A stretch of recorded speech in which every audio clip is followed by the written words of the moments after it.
ஊற்ற போகிறேன். குழம்பு கொதிச்சுட்டு மசாலா போட்டதுக்கப்புறம் குழம்பு நல்லா கொதிச்சிடணும். அதுக்கப்புறம் கொஞ்சோண்டு புளி, கொஞ்சம் போல் புளி ஊற்றினா அந்த குழம்பு வந்து நல்லா சரியா.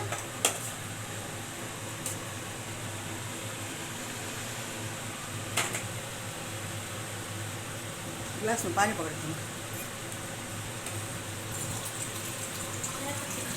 2 सेकंड के बाद हम स्पून होता स्लो है फोन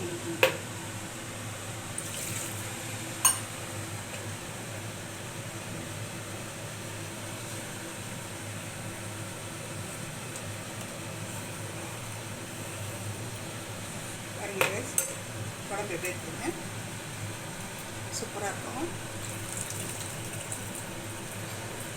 நீங்கள் இந்த மாதிரி தக்காளி நிறைய போட்டு செஞ்சீங்கன்னா ரொம்ப நல்லா இருக்கும். குழம்பு சூப்பராக இருக்கும். புளி ஊற்றினோடனே நான் மாங்காய் போட்டுடுறேன்.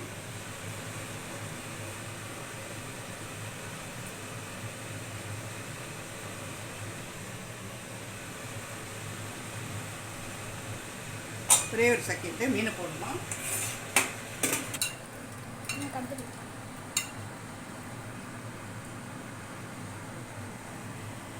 சால்னா மசாலா சால்னா மசாலா குழம்பு குடிச்சுட்டே இருக்குது. நான் வந்து இது போட்டேன்.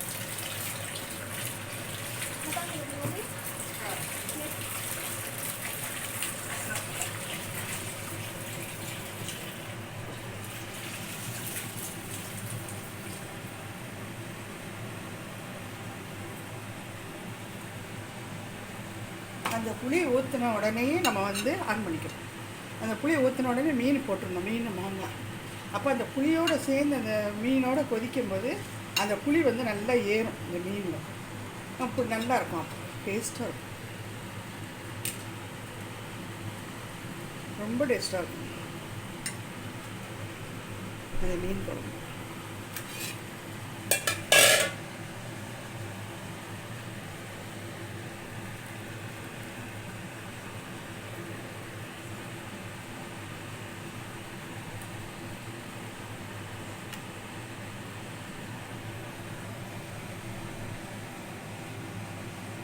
எப்படி கைஸ் இருக்குது மீன் குழம்பு?